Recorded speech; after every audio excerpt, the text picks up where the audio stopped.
പ്രിയപ്പെട്ട പ്രേക്ഷകരെ, മയിൽ ഹൈവിഷൻ്റെ നാട്ടകം എന്ന പരിപാടിയിലേക്ക് എല്ലാവർക്കും സ്വാഗതം. ഫയർ എൻജിൻ കാണാത്തവരായിട്ട് ആരും ഉണ്ടാവില്ല നമ്മുടെ കൂട്ടത്തിൽ. പല അപകടങ്ങളിലും ഈ ഫയർഫോഴ്സ് അവിടെ എത്താറുണ്ട്. ഈ ചുവന്ന വണ്ടി മണിയടിച്ചുകൊണ്ടും അലാറം മുഴക്കിക്കൊണ്ടും ഓടുന്നത് നമ്മൾ കണ്ടിട്ടുമുണ്ട്. എന്നാൽ ഈ ഫയർഫോഴ്സിൻ്റെ പ്രവർത്തനങ്ങൾ എങ്ങനെയാണ് എന്നത് പലർക്കും അറിയില്ല. ഇതേപ്പറ്റിയാണ് ഇന്നത്തെ നാടകം. ഈ നാടകത്തിൽ പങ്കെടുക്കുന്നത് അസിസ്റ്റൻ്റ് സ്റ്റേഷൻ ഓഫീസറായി അഗ്നിരക്ഷാസേനയിൽ നിന്ന് വിരമിച്ച രണ്ടുപേരാണ്. A Kunhikannan, M Preman. നമസ്കാരം.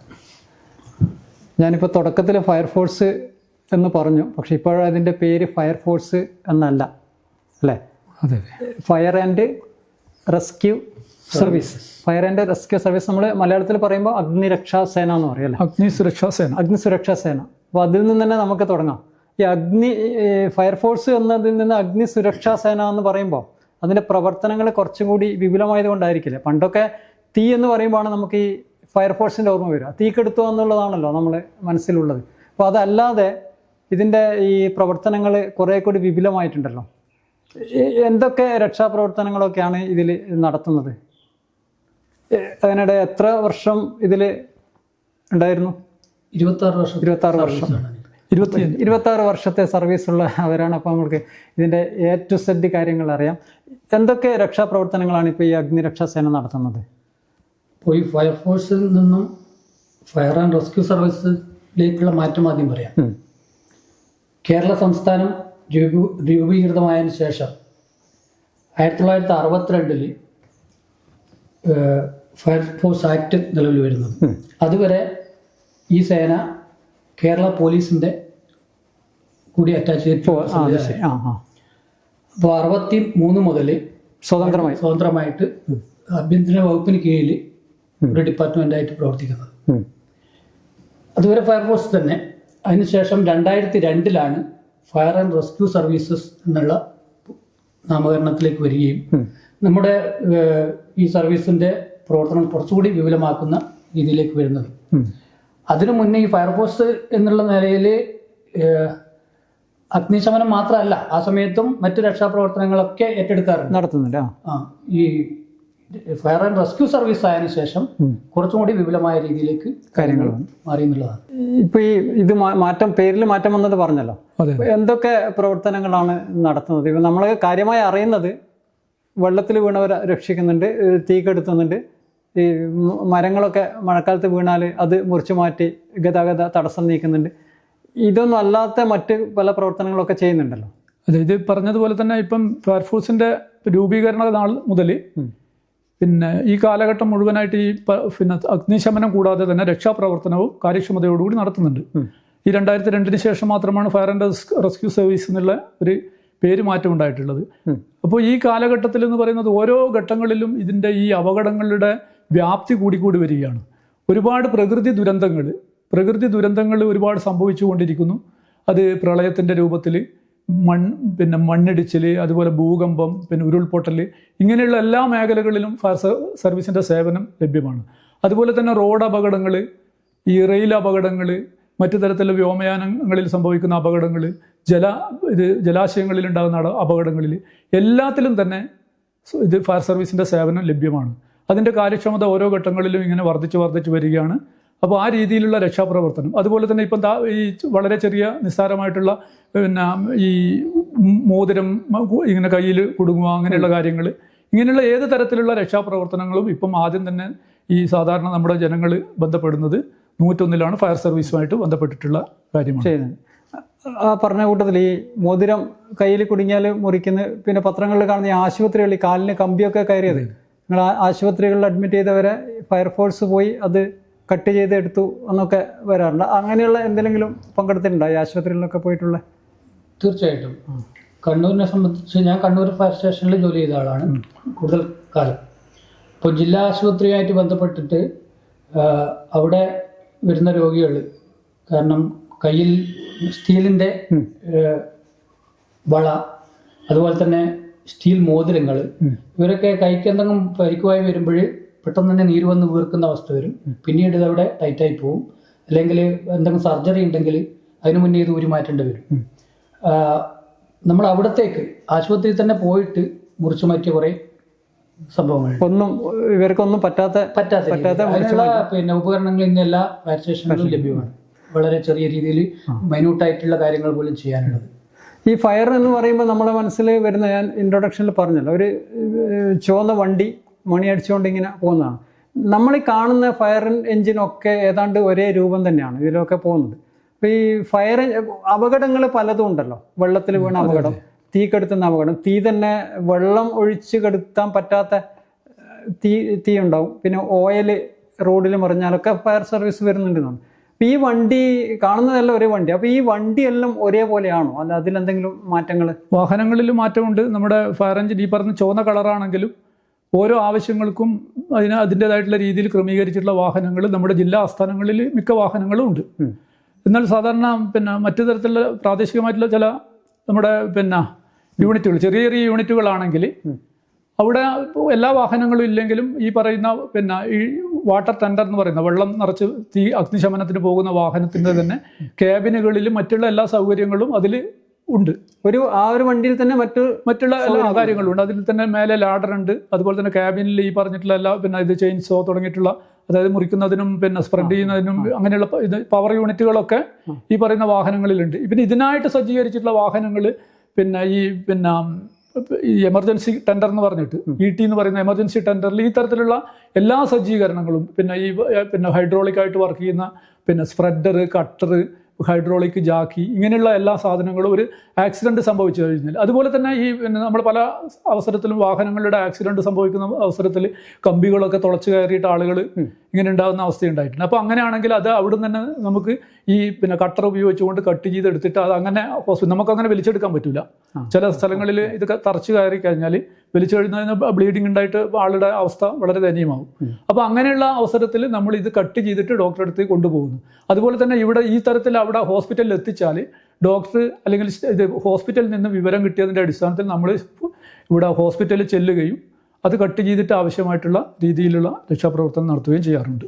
അപ്പോൾ ഈ വ്യത്യസ്ത ഉപകരണങ്ങൾ, വ്യത്യസ്ത സംഗതികൾ ചെയ്യേണ്ടി വരുന്ന സമയത്ത് ഒരു സ്ഥലത്തിപ്പം തീ പിടിച്ചു എന്ന് പറഞ്ഞിട്ട് ഒരു കോൾ വന്നാൽ നിങ്ങൾക്ക് എങ്ങനെയാണ് അത് കൃത്യമായൊരു വിവരം കിട്ടണ്ടേ? എന്ത് തീയാണ് പിടിച്ചത് എന്നാൽ, അല്ലെങ്കിൽ ഒരാൾ വെള്ളത്തിൽ ആയി എന്ന് പറഞ്ഞാൽ എങ്ങനെയാണ് എന്നൊക്കെ അറിഞ്ഞാലല്ലേ നിങ്ങൾക്ക് കൃത്യമായ വണ്ടിയും കൊണ്ട് വരാൻ പറ്റുള്ളൂ. അപ്പോൾ അങ്ങനെ ഉള്ള വിവരങ്ങൾ ആളുകൾ തരുന്നുണ്ടോ, അല്ല നിങ്ങൾ അന്വേഷിക്കും ഒരു കോൾ വന്നാൽ? തീർച്ചയായിട്ടും നമുക്കൊരു കോൾ വരുന്ന സമയത്ത് തീപിടുത്തത്തിൻ്റെ ആയിട്ട് ബന്ധപ്പെട്ടതാണെങ്കിൽ ഏത് വസ്തുവിനാണ് തീ പിടിച്ചതെന്നുള്ളത് ആദ്യം പറയേണ്ടതുണ്ട്.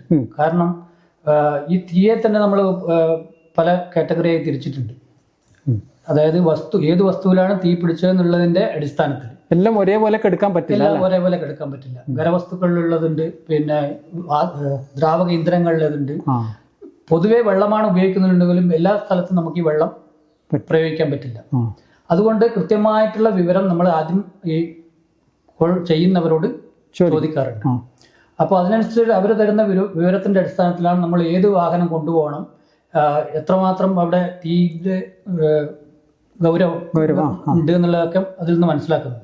അപ്പോൾ നിങ്ങൾ ഈ വിളിച്ചിട്ട് ഒരാൾ വിളിച്ച് ഒരു പുറമേ ഒരു കോൾ വന്നു, നിങ്ങൾ ഇതെല്ലാം ഇങ്ങനെ ഡീറ്റെയിൽ ആയിട്ട് ചോദിക്കുമ്പോൾ അവർക്ക് ദേഷ്യം വരാറുണ്ട്. നിങ്ങൾ കുറേ 10-26 കൊല്ലത്തെ അനുഭവം ഉണ്ടല്ലോ ആളുകൾക്ക്.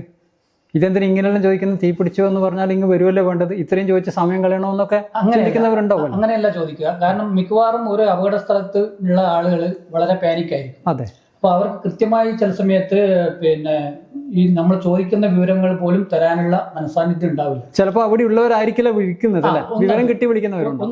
അങ്ങനെ ഒരു കാര്യം കൂടിയുണ്ട്. അപ്പോൾ അങ്ങനെയുള്ള സമയത്ത് നമ്മൾ ആദ്യം മനസ്സിലാക്കേണ്ടത് കൃത്യമായ വിവരം കൊടുത്താൽ മാത്രമേ ഞങ്ങൾക്ക് അവിടെ ഈ സ്പോട്ടിലേക്ക് എത്താൻ പറ്റുള്ളൂ എന്നുള്ള ഒരു കാര്യം മനസ്സിലാക്കണം. പൊതുജനത്തിന്റെ അറിവിലേക്കാണ് പറയുന്നത്. കാരണം ഓരോ സ്റ്റേഷനിലും കേരളത്തിന്റെ വിവിധ ഭാഗങ്ങളിൽ നിന്നുള്ളവരാണ് ജോലി ചെയ്യുന്നത്. അപ്പോൾ ആ പ്രദേശത്തിന്റെ അല്ലെങ്കിൽ റൂട്ട് അല്ലെങ്കിൽ അങ്ങനെയുള്ള കാര്യങ്ങൾ കൃത്യമായി അവർക്ക് അറിയണമെന്നില്ല. അതുകൊണ്ടാണ് പോകേണ്ട വഴി, അതിനൊരു ലൊക്കേഷൻ, ഒരു ലാൻഡ് മാർക്ക് ചോദിക്കും, റോഡ് ഇടുങ്ങിയതാണോ എന്ന് ചോദിക്കും, എത്രമാത്രം ആ സംഭവത്തിന്റെ ഗൗരവം ചോദിക്കും. അതിനനുസരിച്ചുള്ള സജ്ജീകരണം കൊണ്ടാണ് നമ്മൾ ഇവിടുന്ന് പോകുന്നത്. അതിനുവേണ്ടിയാണ് ഇത്രയും ഡീറ്റെയിൽസ് ചോദിക്കുന്നത്. അപ്പോൾ അത് കൃത്യമായിട്ട് ഡീറ്റെയിൽസ് അങ്ങോട്ട് പറഞ്ഞു കഴിഞ്ഞാൽ അത്രയും പെട്ടെന്ന് എല്ലാ സജ്ജീകരണങ്ങളുമായിട്ട്. പിന്നെ അതിന്റെ കൂടെ ഒരു കാര്യം കൂടി പറയാനുള്ളത്, നമുക്ക് പിന്നെ കോണ്ടാക്ട് ചെയ്യാനുള്ള ഒരു ഫോൺ നമ്പറും കൂടി കൃത്യമായി കൊടുക്കണം. നിങ്ങൾ തിരിച്ചു വിളിക്കോ? ഒരാൾ വിളിച്ചു കഴിഞ്ഞാൽ ഒരു വിവരം പറഞ്ഞു കഴിഞ്ഞാൽ കൺഫേം ചെയ്യാൻ നിങ്ങൾ ഗൗരവം അനുസരിച്ചിട്ടാണ് നമ്മൾ തിരിച്ചു വിളിക്കുന്നത്. ചിലത് പിന്നെ അവർ പറയുമ്പോൾ തന്നെ നമുക്ക് ജെന്യൂൻ ആയിട്ടുള്ള കാര്യമാണെന്ന് ബോധ്യപ്പെടും, അവരുടെ ആ സംസാരത്തിലും ടോണിലും. പിന്നെ ഈ ഫോൺ നമ്പർ കൊടുക്കാൻ പറയുന്നത് ഏതെങ്കിലും കാരണവശാൽ നമുക്ക് കൃത്യമായ ലൊക്കേഷൻ കണ്ടുപിടിക്കാൻ പറ്റിയില്ലെങ്കിൽ ഇവരെ വീണ്ടും കോൺടാക്ട് ചെയ്യേണ്ട ആവശ്യമുണ്ട്. അതുമാത്രമല്ല, ഈ വിളിച്ച ആള് ഒരു കാരണവശാലും ഫോൺ എവിടെയെങ്കിലും മാറ്റി വെച്ചിട്ട് പോകാനും പാടില്ല. അങ്ങനെ വെറുതെ വിളിച്ച് പറ്റിക്കുന്ന അനുഭവങ്ങൾ ഉണ്ടായിട്ടുണ്ടോ? ഇനി അങ്ങനെ ആണെങ്കിൽ ഉണ്ടായിട്ടുണ്ടെങ്കിൽ അങ്ങനെ വിളിച്ചാൽ ഗൗരവമായ നടപടികൾ അധികൃതരുടെ ഭാഗത്തുനിന്ന് അങ്ങനെ ഉണ്ടാകും. അങ്ങനെ വിളിച്ചിട്ടുള്ള ഇതുണ്ടായിട്ടുണ്ട്. അപ്പോൾ ഈ പറയുന്ന നമ്മുടെ സീരിയസ് ആയിട്ടുള്ള ഒരു കോൾ അറ്റൻഡ് ചെയ്യാൻ വേണ്ടിയിട്ടാണ് നമ്മൾ സാധാരണ വിളിക്കുന്നത്. അപ്പോൾ അതിൽ ഈ നമ്പറിൽ വിളിച്ചിട്ട് ഇങ്ങനെ മിസ് കോൾ പിന്നെ ഇത് മിസ് ചെയ്യുന്ന, നമ്മളെ മിസ്ലീഡ് ചെയ്യുന്ന തരത്തിലുള്ള ഇത് നമുക്ക് പിന്നെ മെസ്സേജ് തന്നുകൊണ്ട് നമ്മളെ അങ്ങനെ കബളിപ്പിക്കാൻ ശ്രമിക്കുകയാണെങ്കിൽ വളരെ ശക്തമായിട്ടുള്ള നടപടികൾ പോലീസിന്റെ ഭാഗത്തു നിന്നുണ്ട്. അതിന്റെ നിയമപരമായിട്ട് തന്നെ വളരെയധികം ബുദ്ധിമുട്ട്. അങ്ങനെ അത് അറിഞ്ഞ ഒരാൾ പിന്നെ വിളിക്കാൻ വേണ്ടിയിട്ട് നിൽക്കൂല. ആ വിളിച്ച നമ്പർ നിങ്ങൾക്ക് ഇപ്പോൾ അവിടെ കോളർ ഐ ഡിയിൽ നമുക്കിപ്പം കാണാൻ വേണ്ടിയിട്ട് സാധിക്കും. പിന്നെ കോളർ ഐ ഡിയിൽ അങ്ങനെ എന്റെ നമ്പർ അറിയില്ലല്ലോ എന്ന് വെച്ചിട്ട് ആരും വിളിക്കണ്ട. ഇല്ല, കോളർ ഐ ഡി എവിടെയുണ്ട്. ആ കോളർ ഐ ഡി ഉണ്ടെങ്കിൽ കൂടി ചില കോളുകൾ വരുന്ന അവസരത്തിൽ അത് ഈ പറഞ്ഞിട്ടുള്ള മിസ്സായിട്ടുള്ള കോളാണോ എന്ന് അറിയാൻ വേണ്ടിയിട്ട് നമ്മൾ നമ്പർ ചോദിക്കും. അപ്പോൾ ആ നമ്പർ ചോദിക്കുന്ന അവസരത്തിൽ പിന്നെ ആ കൃത്യമായിട്ടുള്ള നമ്പറാണ് തരുന്നുണ്ടെങ്കിൽ നമുക്കത് കൺഫേം ചെയ്യാൻ വേണ്ടി പറ്റും. ഈ ഇതുമായിട്ട് ഇത് കമ്പയർ ചെയ്യുന്ന സമയത്ത് സെയിം നമ്പർ തന്നെയാണെങ്കിൽ അത് പിന്നെ ഉറപ്പിക്കാം അത് കോളാണ് എന്നുള്ളത്. അപ്പോൾ ഇങ്ങനെ നമ്പർ മാറ്റി പറയാനും നമ്പർ പറയാതെ തന്നെ കട്ടാക്കുക, അങ്ങനെയൊക്കെ ആയിട്ട് തിരിച്ചു വിളിക്കുന്ന അവസരത്തിൽ, എടുക്കാതിരിക്കുന്ന അവസരത്തിൽ നമുക്കത് മനസ്സിലാക്കാൻ വേണ്ടി കഴിയും ഇങ്ങനെയുള്ള ഒരു നമ്മുടെ കബളിപ്പിക്കാൻ വേണ്ടിയിട്ടുള്ള ഒരു കോളാണ്. മാത്രമല്ല അപ്പോൾ അവര് ചെയ്യുന്നത് വലിയൊരു കുറ്റം കൂടിയല്ലേ, നിങ്ങളെ മറ്റൊരു സ്ഥലത്ത് പോകേണ്ട സമയമാണ് നഷ്ടപ്പെടുത്തുന്നത്. അപ്പോൾ നമ്മൾ അവിടെ പോയിട്ട് ഇങ്ങനെ വരികയാണെങ്കിൽ അത് പിന്നെ അവരുമായിട്ട് അറിയുന്ന ആളുകൾ പിന്നെ ആ പ്രവൃത്തി ചെയ്യില്ല. കാരണം അത്രയും ആയിട്ടുള്ള നിയമ നടപടികൾ അതിന്റെ പുറകിൽ അതിപ്പം പ്രേക്ഷകർ വളരെയധികം ജനങ്ങൾ ശ്രദ്ധിക്കേണ്ട കാര്യമാണ്. ഇങ്ങനെ ഇപ്പോൾ ഒരു കോള് നിങ്ങൾക്ക് വന്നു, അവിടെ റിങ് ചെയ്യല്ലോ, ഫോണിൽ റിങ് ചെയ്യല്ലോ. അതെ അതെ. അതിനുശേഷമുള്ള നടപടികൾ എന്തല്ല? ഇപ്പോൾ അവിടെ നിങ്ങളെ പിന്നെ ഓഫീസിൽ ഒരു കോൾ വരുന്നു, റിങ് ചെയ്യുന്നു, നിങ്ങൾ എന്താണ് പിന്നെ ആ ഫോൺ എടുത്തിട്ട് സംസാരിക്കുന്നത് മുതൽ നിങ്ങൾ ചെയ്യുന്ന നടപടി എന്താണ് അവിടുന്ന് പുറപ്പെടുന്നത് വരെ?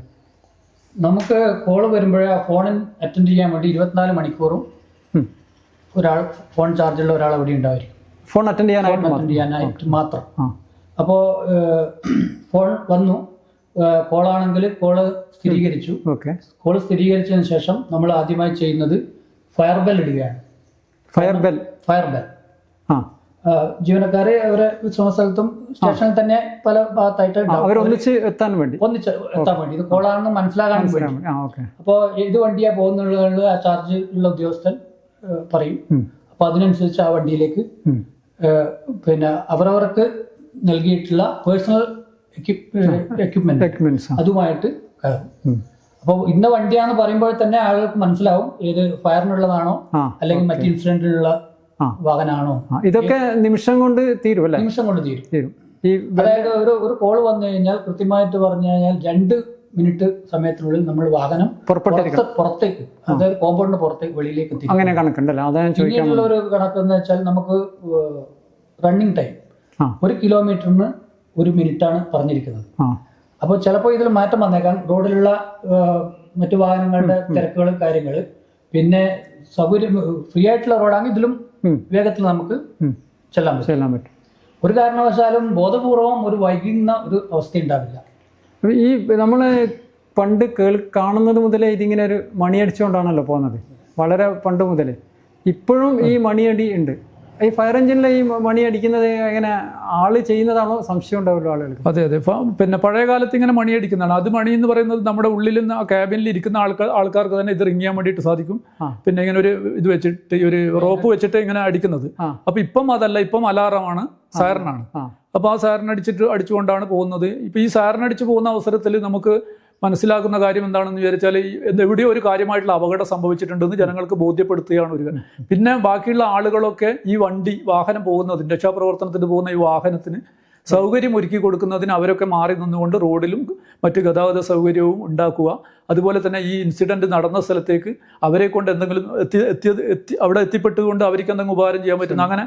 അപ്പൊ അതാണ് ഈ അലാറത്തിന്റെ യഥാർത്ഥ ലക്ഷ്യം. ഈ ആംബുലൻസിന് ഈ അലാറം മുഴക്കുന്നതിന് കുറെ മാനദണ്ഡങ്ങളുണ്ടല്ലോ. അത് പല എപ്പോഴും ഒരേപോലെ അല്ലല്ലോ. അല്ല, അത് മരിച്ചിട്ട് പോകുമ്പോഴും അസുഖമായിട്ട് പോകുമ്പോൾ അതുപോലെ ഈ ഫയർ എഞ്ചിൻ അങ്ങനെ എന്തെങ്കിലും ഉണ്ടോ? അല്ല ഒരേ ഇത് തന്നെയായിരിക്കും ഫയർ എഞ്ചിൻ രക്ഷിക്കാൻ പോകുന്നത്? ഫയർ എഞ്ചിനിലുള്ള ആംബുലൻസിന് ഈ ഇത് സജ്ജീകരണമുണ്ട്.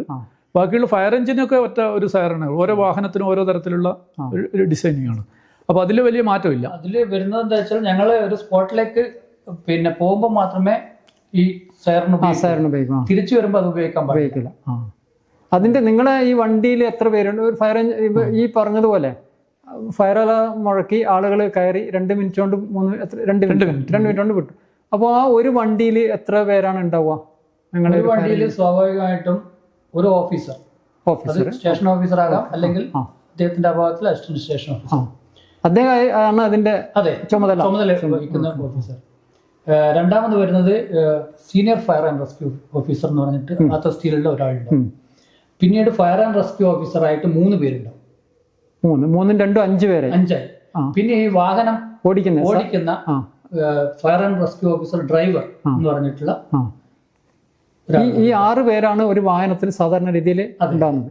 അപ്പൊ ഈ ഓഫീസറാണ് അതിന്റെ കമാൻഡും കാര്യങ്ങളൊക്കെ നിർദ്ദേശം കൊടുക്കുന്നത്. പിന്നീട് നമുക്ക് ഈ കോള് വരുന്നതിന്റെ അടിസ്ഥാനത്തിൽ ചില സമയത്ത് ഒരേ സമയത്ത് 2 വാഹനമൊക്കെ പോകേണ്ടി വരും. അതായത് ഈ കോളിന്റെ ഗൗരവം അത് നമ്മൾ മനസ്സിലാക്കിയ ഇത് പ്രകാരമാണ് പോകുന്നത്. അത് പോകുന്ന സമയത്ത് ഒന്നല്ല, അതിന്റെ കൂടെ അസിസ്റ്റ് ചെയ്യാൻ വേണ്ടി അതേ സ്റ്റേഷനിൽ തന്നെ 2 വാഹനം പോകേണ്ടി വരും. അങ്ങനെ 2-3 വാഹനങ്ങളും അതിന് വേണ്ടുന്ന ആളുകളൊക്കെ എല്ലാ സമയത്തും ഉണ്ടാവുക? തീർച്ചയായിട്ടും ഉണ്ടാവും, 24 മണിക്കൂറും. അതായത് നമ്മുടെ ഒരു സ്റ്റേഷന്റെ പ്രവർത്തനം എന്ന് പറഞ്ഞു കഴിഞ്ഞാൽ പിന്നെ അവിടെയുള്ള മുഴുവൻ സ്ട്രെങ്തിന്റെ ഒരു നിശ്ചിത എണ്ണം വേണമെന്ന് നിർബന്ധമുണ്ട്. അത് മാത്രമല്ല അവിടെ ലഭ്യമായിട്ടുള്ള വാഹനങ്ങൾക്ക് കണക്കായിട്ടുള്ള ഒരു സ്റ്റാഫിന്റെ സ്ട്രെങ്താണ് ഉദ്ദേശിക്കുന്നത്. ഏത് സമയത്തായാലും ഏത് സമയത്ത് പോകാനും തയ്യാറായിട്ടുള്ളത്.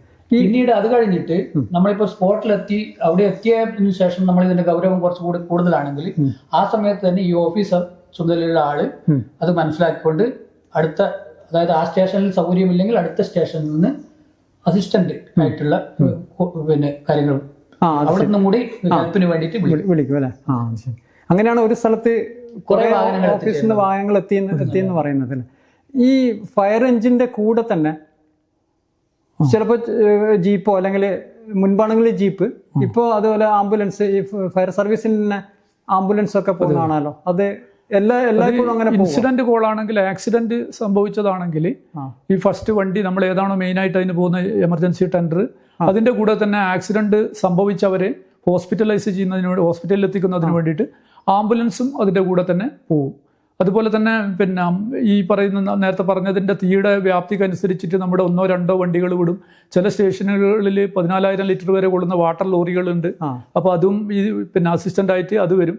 പിന്നെ നമുക്ക് നമ്മുടെ സ്പോട്ടിൽ എത്തിക്കഴിഞ്ഞാൽ ഇതിന്റെ സീരിയസ്നെസ് മനസ്സിലാക്കി കഴിഞ്ഞാൽ മറ്റു നിലയങ്ങളിൽ വിവരം കൊടുക്കും. അപ്പോൾ അത് അങ്ങനെ അനുസരിച്ചിട്ട് എത്രയോ നമുക്ക് പിന്നെ കോളുകൾ ഇവിടെ പിന്നെ ഈ വെസ്റ്റേൺ ഇന്ത്യ കോട്ടൺസിലും അതുപോലെ തന്നെ മറ്റുള്ള പ്ലൈവുഡ് കമ്പനിയിലും മരക്കമ്പനിയിലും അങ്ങനെയുള്ള സ്ഥലങ്ങളിൽ ഏകദേശം ഒരു ഡിവിഷനിൽ മുഴുവനായിട്ടുള്ള പിന്നെ വണ്ടികളൊക്കെ വന്നിട്ടുള്ള അവസരങ്ങൾ എത്രയോ ഉണ്ടായിട്ടുണ്ട്. ഇവിടെ സുൾഫെക്സിലൊക്കെ സംഭവിച്ചതുപോലെ വലിയ എത്തിയാവുന്ന അവസരം. ഒരു വണ്ടിയിൽ എത്ര ലിറ്റർ വെള്ളം സംഭരിക്കാൻ പറ്റും? അങ്ങനെ പല വലിപ്പത്തിലുള്ള ടാങ്കാണോ? അത് ഓരോ വാഹനത്തിന്റെയും വ്യത്യസ്ത രീതിയിലാണ്. അതായത് പിന്നെ 12,000 ലിറ്റർ മുതൽ പിന്നെ 4,000, ജനറലി ഒരു വാട്ടർ ടെൻഡറിൽ 4,500 ലിറ്റർ ആണ്. അതിന്റെ ചെറിയ വാഹനങ്ങളുണ്ട് 1000 ലിറ്ററിൻ്റെത്. അപ്പൊ നമുക്ക് ഈ റോഡ് ആക്സിഡന്റിന്റെ പിന്നെ അനുസരിച്ചിട്ട് ചെറിയ വാഹനം കൊണ്ടുപോകേണ്ടടുത്തേക്ക് ചെറിയ വാഹനം കൊണ്ടുപോകേണ്ടി വരും. കാരണം എല്ലാ സ്ഥലത്തും റോഡിന്റെ സൗകര്യം കുറവായതുകൊണ്ട്.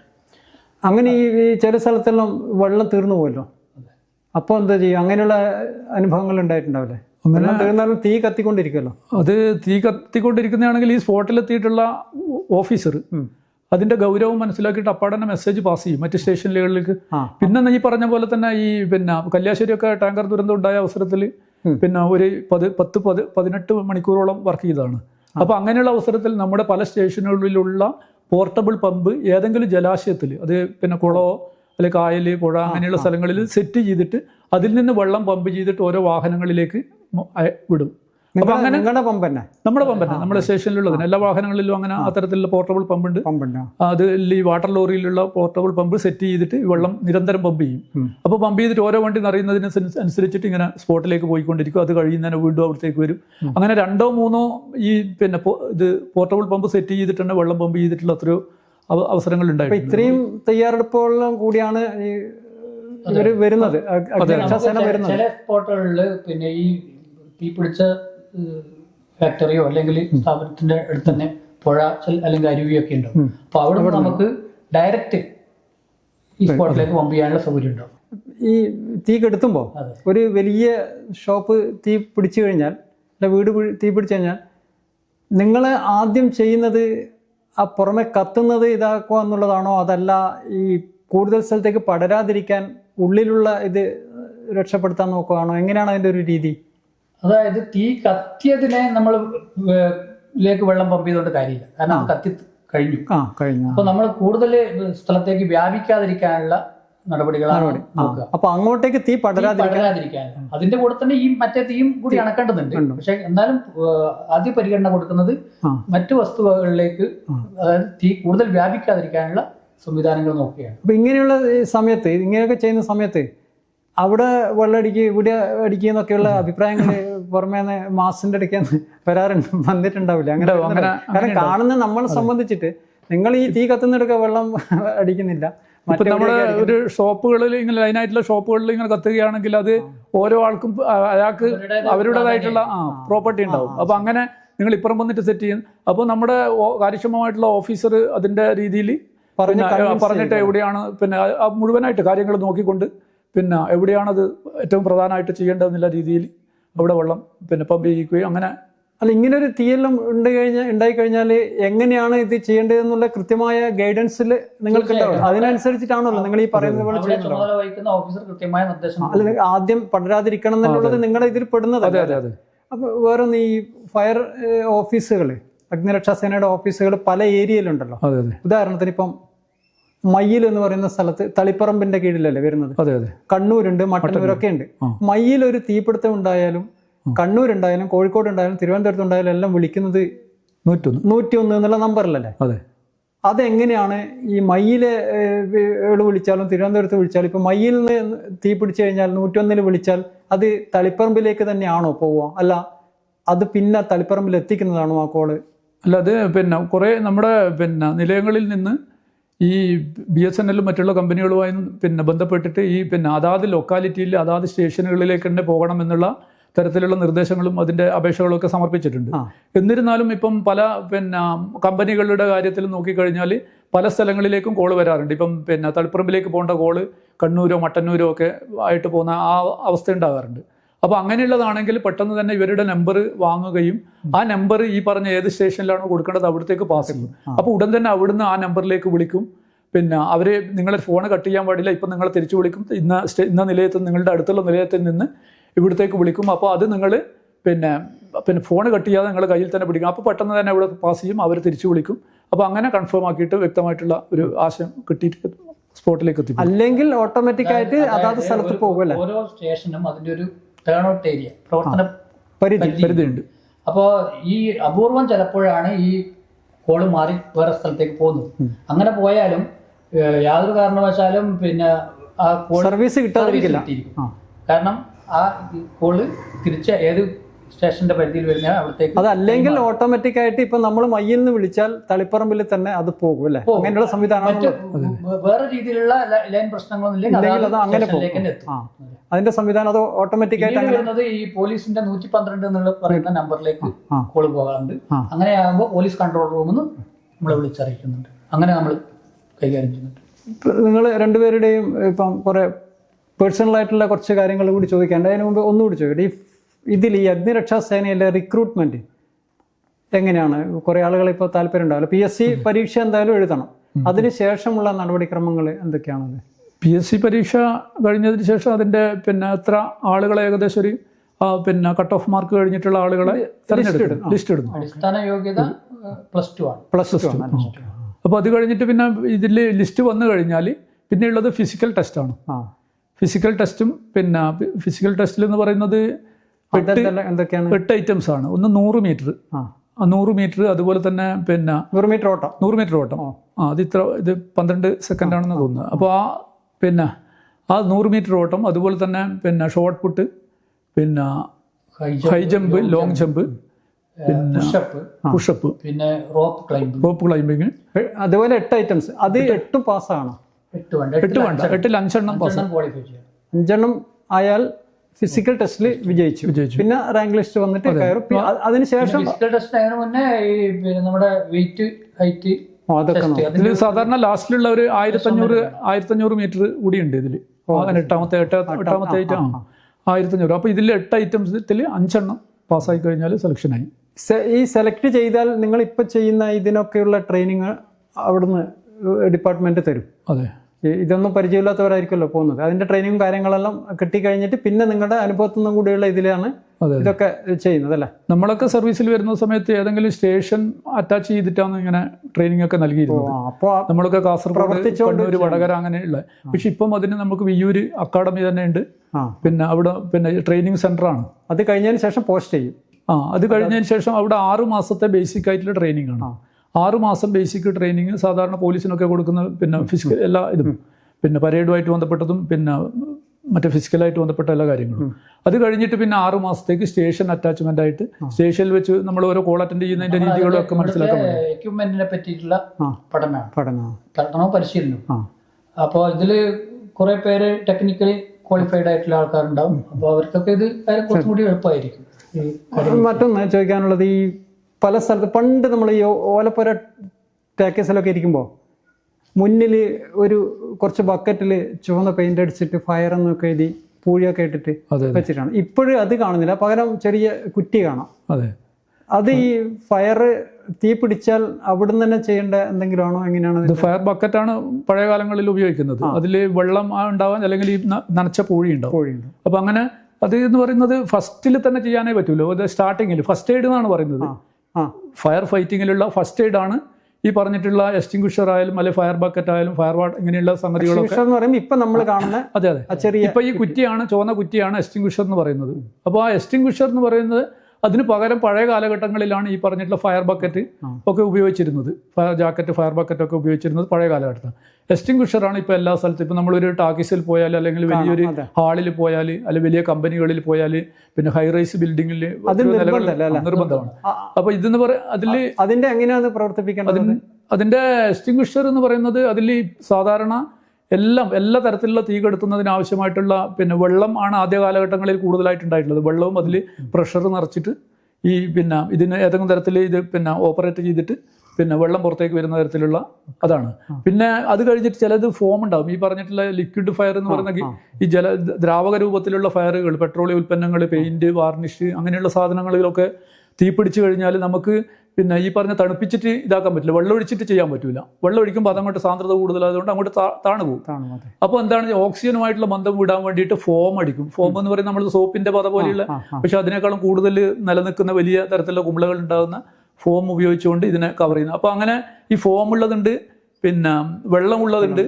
എന്നാൽ ഇന്ന് കൂടുതലായിട്ട് കാണുന്നത് പിന്നെ പൗഡറും അതുപോലെ തന്നെ CO2 ആണ്, കാർബൺ ഡൈ ഓക്സൈഡും ആയിട്ട് ബന്ധപ്പെട്ട. അത് അതിൻ്റെ ഉള്ളിൽ നമുക്കിപ്പം ജനങ്ങൾക്ക് പെട്ടെന്ന് അറിയേണ്ടത്, ഇതിങ്ങനെ കാണുന്നുണ്ട്. അതെ, തീ പിടിച്ചാൽ നമ്മൾ എന്താണ് അത് ചെയ്യേണ്ടത്? ആ സാധനം പൊട്ടിച്ചിട്ട് ഇപ്പൊ നമുക്ക് ഇവിടെ വെച്ച് പറയുമ്പോ എത്ര സാധനത്തിന്റെ മനസ്സിലായില്ല. പക്ഷെ അതിനു വേണ്ടിയിട്ട് ഇപ്പം ഓരോ ഫയർ സ്റ്റേഷനിൽ നിന്നും അതിനുള്ള ബോധവൽക്കരണം, പരിശീലനം കൊടുക്കുന്നുണ്ട്, പ്രത്യേകിച്ച് സ്കൂള്. അത് നമ്മൾ തന്നെയാണോ ചെയ്യേണ്ടത്? അതെ, ഇത് ചെയ്യേണ്ടത് ആരാണോ ആദ്യമായി തീ കാണുന്നത് അയാളാണ് ഇത് ഓപ്പറേറ്റ് ചെയ്യേണ്ടത്.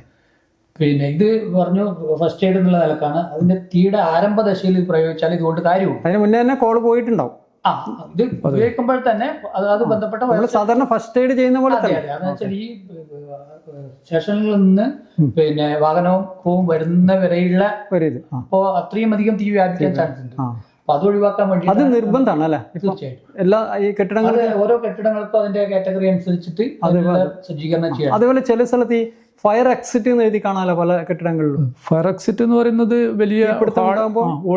വലിയ അസംബ്ലിംഗ് സെന്റർ, ആളുകൾ ഒരുപാട് കൂടുന്നത്, അല്ലെങ്കിൽ ഹൈ റൈസ് ആയിട്ടുള്ള ബിൽഡിങ്ങുകളിൽ, വലിയ മാളുകളിൽ, അതായത് പിന്നെ പിന്നെ ഇത്ര നില 15 മീറ്ററിന് മുകളിലുള്ള പിന്നെ നിലകളുള്ള ഇത് അങ്ങനെയുള്ള അതുപോലെ തന്നെ ഹാളിന്റെ ഏരിയ വെച്ചിട്ടും നമുക്ക് പിന്നെ അസംബ്ലിംഗ് ഏരിയ എന്ന് പറയുന്ന ഓഡിറ്റോറിയം ഒക്കെ പിന്നെ നിലകൾ കൂടുതലുണ്ടാവില്ല ഏരിയ ആണ്.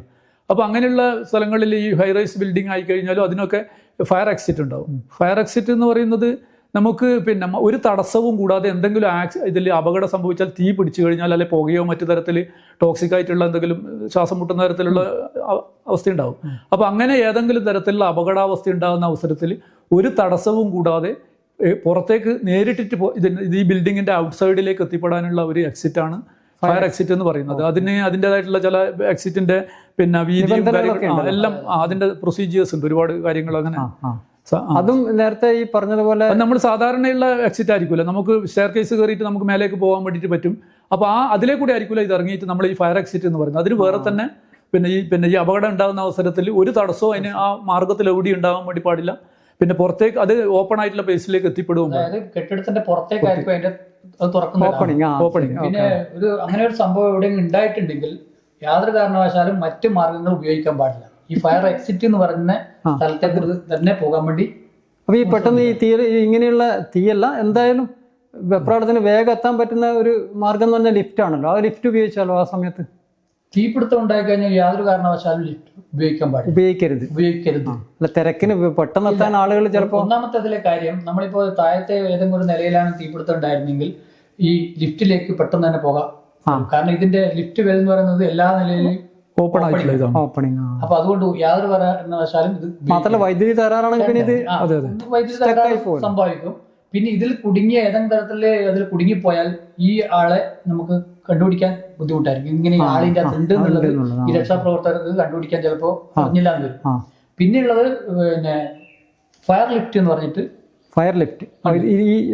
അതെ, അപ്പൊ അതില് ഈ പുക ഉള്ളിലേക്ക് കയറാത്തതും മറ്റുള്ള രീതിയിലുള്ള സുരക്ഷാ സംവിധാനം ഫയർ എക്സിറ്റ് തന്നെ. പക്ഷെ കഴിയുന്നതും നമ്മള് ഉപയോഗിക്കാതിരിക്കാതെ ഈ പറഞ്ഞ എക്സിറ്റിലേക്ക് കൂടി പോകുന്നതാണ് നല്ലത്. നമ്മൾ ഈ രക്ഷാ പ്രവർത്തനത്തിനെ പറ്റി പറയുമ്പോൾ കുറേ തീയുമായിട്ട് ബന്ധപ്പെട്ടിട്ടാണ് പറഞ്ഞത്. പിന്നെ ഒന്ന് നിങ്ങൾ പ്രധാനമായിട്ട് പോകുന്നത് ഈ വെള്ളത്തിൽ വീണവരെ രക്ഷിക്കാനാണല്ലോ. പുഴ, കുളം, കിണർ, അതിൻ്റെ ഒരു രക്ഷാപ്രവർത്തനം ഏത് രീതിയിലാണ് കൈകാര്യം ചെയ്യാറ്? ഇന്നിപ്പോ വെള്ളത്തിലുള്ള അപകടങ്ങൾക്ക് പിന്നെ കൈകാര്യം ചെയ്യുന്നതിന് പരിശീലനം സിദ്ധിച്ച സ്കൂബ ടീം എല്ലാ സ്റ്റേഷനിലും നിലവിലുണ്ട്. സ്കൂബ ടീം എന്ന് പറഞ്ഞു കഴിഞ്ഞാൽ നമുക്ക് പിന്നെ ശ്വസന ഉപകരണം ധരിച്ചുകൊണ്ട് ഏകദേശം 200 അടി വരെ വേണമെങ്കിൽ ആഴത്തിലേക്ക് പോയിട്ട് രക്ഷാപ്രവർത്തനം നടത്താം. ബോട്ട് ഉണ്ടാകും. അതിന് നമുക്ക് വെള്ളത്തിലേക്ക് പോകാനുള്ള റബ്ബർ ഡിങ്കി, അതായത് എയർ നിറച്ചിട്ടുള്ള. അതാണ് ഈ പ്രളയത്തിന്റെ സമയത്തൊക്കെ വ്യാപകമായിട്ട് കണ്ടത്.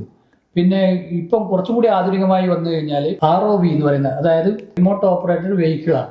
അതായത് ഇതിന്റെ കരയിൽ നമുക്ക് ഈ മോണിറ്ററിൽ ഇത് കാണാൻ പറ്റും. അത് ശരി. അടിയിൽ വെള്ളത്തിന്റെ അടിയിൽ എന്താണ് ഉള്ളത്. അത് ഇത് വരുന്നത് വരെ നമ്മള് മുങ്ങി പോയിട്ട് വേണം ഇത് എവിടെയാന്ന് കണ്ടെത്താൻ അല്ലേ ഈ സാധനം? അതെ, അത് വെള്ളത്തിന്റെ അടിയിൽ പോയി സെർച്ച് ചെയ്യണം. ഇത് നമുക്ക് ഒരു സ്പോട്ട് കൃത്യമായി ഐഡന്റിഫൈ ചെയ്തിട്ട് അവിടത്തേക്ക് പോകാൻ പറ്റും. ഈ കിണറിൽ ഇറങ്ങുന്നത്. അതുകൂടാതെ പറയാനുള്ളത്, ഇപ്പൊ ഇന്ത്യയിൽ തന്നെ ആദ്യമായിട്ട് എന്ന് പറയാം വനിതകളുടെ ഒരു സ്കൂബ ടീം കൂടി ഇപ്പൊ കേരള ഫയർ ആൻഡ് റെസ്ക്യൂ സർവീസിന്റെ കീഴിൽ വന്നിട്ടുണ്ടല്ലോ. അതെ, ഓക്കെ. ഈ കിണറിൽ ആള് വീണ് കഴിഞ്ഞാല് നിങ്ങൾ എത്തുമല്ലോ. ഈ ഒരാൾ വീണിട്ടുണ്ട് എന്ന് പറഞ്ഞ് നിങ്ങൾ എത്തുമ്പോഴത്തേക്ക് ചിലപ്പോൾ ഒന്നിലധികം പേരെ രക്ഷപ്പെടുത്തിയതൊക്കെ പേപ്പറിൽ കാണാം. ഈ വീണ ആളെ രക്ഷിക്കാൻ ഇറങ്ങിയ ആൾ കൂടി അത് പോയിട്ട് ബോധം കെട്ടുമെന്നൊക്കെ പറയുന്നത്. അങ്ങനെ ഇറങ്ങുമ്പോൾ ഈ ബോധക്കേടും കാര്യങ്ങളൊക്കെ വരാതിരിക്കാൻ സാധാരണ നമ്മളൊക്കെ കേൾക്കുന്നത് ഈ ഗന്ധകത്തിൻ്റെ മുൻപ് ഈ പേപ്പർ കത്തിച്ച് ഇരുന്ന ആ രീതി തന്നെയാണോ ഇപ്പോഴും? അല്ല, ഇപ്പൊ നിലവിൽ ആളുണ്ടെങ്കിൽ പിന്നെ ആള് കിണറിൽ പിന്നെ ജീവനോടെ ഉണ്ടെങ്കിൽ അങ്ങനെ വലിയൊരു അപകടം ഇല്ലാന്നില്ല മനസ്സിലാക്കിയിട്ട് പെട്ടെന്ന് തന്നെ നമ്മൾ ഇറങ്ങുകയാണ്. ഈ പിന്നെ ഇനി ഒരാൾ ഇറങ്ങുന്ന അവർക്ക് BST ധരിക്കാനുണ്ട്. പിന്നെ ബ്രീത്തിങ് അപ്പാരറ്റസ് എന്ന് പറഞ്ഞാൽ സ്വയം ശ്വസിക്കാൻ പറ്റുന്ന തരത്തിലുള്ള അതിന്റെ പിന്നെ സിലിണ്ടറും ബാക്കിയുള്ള ഗന്ധകം ഉണ്ടെങ്കിൽ ഇതിട്ടിട്ട്, അതായത് ഇങ്ങനെയുള്ള ഒരു കോളാണെന്ന് പറയുന്ന അവസരത്തിൽ ഇതിന്റെ എല്ലാം സെറ്റപ്പ് ആക്കിയിട്ടാണ് നമ്മൾ സ്പോട്ടിലെത്തുന്നത്. പെട്ടെന്ന് തന്നെ ഇത് ധരിച്ചിട്ടാണ് ഇറങ്ങുന്നത്. പഴയ കാലത്ത് ഇങ്ങനെ പിന്നെ ഇറങ്ങിയിട്ടുള്ള ഈ തളിപ്പറമ്പ് നിലയത്തിലൊക്കെ ഉണ്ടാകുന്ന ഈ മണ്ണെണ്ണ വെച്ചിട്ട് വെള്ളം പമ്പ് ചെയ്യുന്ന അവസരത്തിൽ അതിലുള്ള ആളും പിന്നെ ഇത് ഓക്സിജൻ തീർന്നിട്ട് പിന്നെ വീണു. 2 ആൾ രക്ഷിക്കാൻ ഇറങ്ങി, അവരും അങ്ങനെ 3 പേരെയൊക്കെ പിന്നെ ബോഡി എടുക്കേണ്ട അവസ്ഥയുണ്ടായിട്ടുണ്ട്. ആ അവസരത്തിലും നമുക്ക് ഈ പറഞ്ഞ ബിയർ സെറ്റ് ഇല്ല. അപ്പോൾ അങ്ങനെ ഉള്ള അവസരത്തിൽ നമ്മൾ ചെയ്യുന്ന ഈ പിന്നെ മരത്തിൻ്റെ കമ്പൊക്കെ വെട്ടിയിട്ടിട്ട് ഇങ്ങനെ മേലോട്ടി താഴത്തോട്ട് ആക്കിയിട്ട് ഓക്സിജൻ അതിലേക്ക് ആവശ്യത്തിന് ഇതാക്കിയതിന് ശേഷം നമ്മളിങ്ങനെ റോപ്പിലോ അല്ലെങ്കിൽ നെറ്റിലോ ഇറങ്ങിയിട്ട് അങ്ങനെ രക്ഷപ്പെടുത്തിയിട്ടുള്ള അവസ്ഥ. ഇപ്പം ബിയർ സെറ്റ് ഉള്ളത് കൊണ്ട് പിന്നെ വളരെ സുഖകരമായിട്ട് ആളുകൾ ഈ ഫോഴ്സിലുള്ളവർക്ക് ബുദ്ധിമുട്ട് കൂടാതെ ആളെ രക്ഷപ്പെടുത്താൻ വേണ്ടിയിട്ട് കഴിയും. ഇനി നമുക്ക് കുറച്ച് വ്യക്തിപരമായ കാര്യങ്ങളിലേക്ക് കിടക്കാം. കുഞ്ഞിക്കണ്ണൻ രാഷ്ട്രപതിയുടെ സ്തുത്യർഹ സേവന മെഡൽ നേടിയിട്ടുള്ള ആളാണ്, മുഖ്യമന്ത്രിയുടെ മെഡൽ നേടിയിട്ടുള്ള ആളാണ്. കണ്ണൂർ അഗ്നിരക്ഷാ സേന ഓഫീസിൽ സുസജ്ജമായ ഒരു ലൈബ്രറി ഉണ്ട്. ലൈബ്രറി കൗൺസിലിലെ അഫിലിയേഷനുള്ള അഗ്നിരക്ഷാ സേനയിലെ ഏക ലൈബ്രറി അല്ലേ, അതിൻ്റെ സ്ഥാപകനും കൂടിയാണ് കുഞ്ഞിക്കണ്ണൻ. ഈ അവാർഡും കാര്യങ്ങളൊക്കെ പുരസ്കാരങ്ങളൊക്കെ കിട്ടിയല്ലോ, 26 വർഷത്തെ പ്രവർത്തനത്തിൻ്റെ ഒരു അംഗീകാരം എന്ന നിലയിലാണ്. ഈ പ്രവർത്തനത്തിനിടയിൽ ഇപ്പോൾ പറഞ്ഞതുപോലെ കിണറിലിറങ്ങി ഞങ്ങൾ പോയി ഈ മരിച്ചവരെയൊക്കെ എടുത്തു കൊണ്ടുവരേണ്ട അവസ്ഥയൊക്കെ ഉണ്ടായിട്ടുണ്ടല്ലോ. അങ്ങനെയുള്ള എന്തെങ്കിലും ഈ മനസ്സിനെ വല്ലാതെ മരവിപ്പിച്ച് കഴിഞ്ഞ അനുഭവങ്ങൾ ഓർമ്മയുണ്ടോ? അതിനെക്കുറിച്ച് പറയുമ്പോൾ ഒരുപാട് പറയാനുണ്ടാവും. പക്ഷെ എന്നാലും മനസ്സിൽ സന്തോഷം തരുന്നത് കൊണ്ട് നമുക്ക് സങ്കടപ്പെടുത്തുന്ന കാര്യങ്ങളുണ്ട്. അതായത് രക്ഷപ്പെടുത്താൻ പറ്റിയ ഒരാളുടെ ജീവൻ, അതൊരു ഉദാഹരണമായിട്ട് പറയുമ്പോൾ 2009 ഇപ്പോൾ ഇതിനടുത്ത് തന്നെ മാണിയൂർ എന്ന് പറയുന്ന മാണിയൂർ സ്ഥലത്ത്, അതായത് ഒരു വിജനമായ സ്ഥലമായിരുന്നു. അവിടെ ഒരു കിണർ ഒരു ഏകദേശം 30 കോലോളം താഴ്ചയുണ്ട്. അവിടെ ഒരു കശുമാവൻ തോട്ടത്തിലുള്ള ആ കിണറിൽ ഒരു സ്ത്രീ അകപ്പെടുന്നുണ്ട്. വീട്ടുകിണറല്ല, ഒഴിഞ്ഞ പറമ്പിൽ.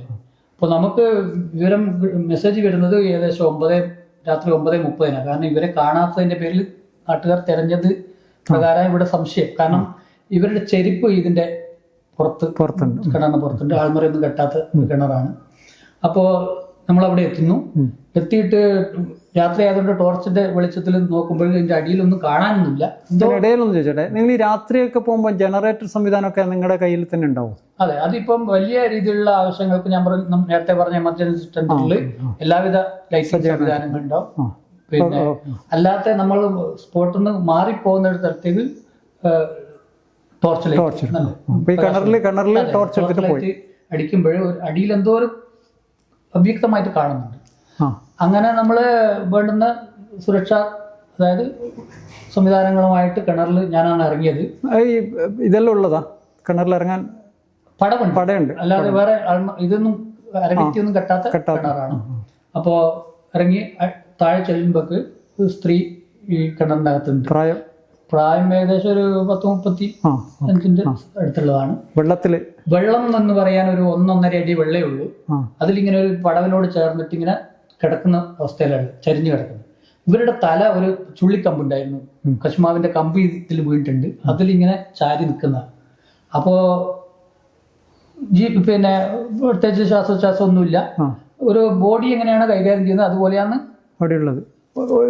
തനിച്ചിറങ്ങിയത്? അതെ, തനിച്ചിറങ്ങി. സാധാരണ തനിച്ചിറങ്ങൂല്ലോ, 2-3 എന്തെങ്കിലും ഹെൽപ്പ് വേണമെങ്കിൽ അത്ര സീരിയസ് ഉള്ളതിനെ മറ്റുള്ളവരോട്ടും കൂടി ഇറങ്ങുള്ളൂ. അപ്പോൾ ഇവരെ പിന്നെ ഒരു ബോഡി കൈകാര്യം ചെയ്യുന്ന അതേ രീതിയിൽ തന്നെ സാവധാനം പിന്നെ കരക്കെത്തിക്കുന്നു. ആദ്യം ഇത് നെറ്റിൽ കുരുക്കി ഞാൻ മേലെ കയറി സ്ട്രെച്ചറിലേക്ക് മാറ്റുന്ന സമയത്ത് ടോർച്ച് അബദ്ധവശാൽ ഇവരെ കണ്ണിൽ അടുത്തേക്ക് കൊള്ളുകയും അപ്പോൾ പെട്ടെന്ന് തന്നെ ഈ കൺപീലി ഒന്ന് അനങ്ങി. അപ്പോഴാണ് ജീവനുണ്ട് എന്നുള്ള ഒരു ബോധ്യത്തിലേക്ക് വരുന്നത്.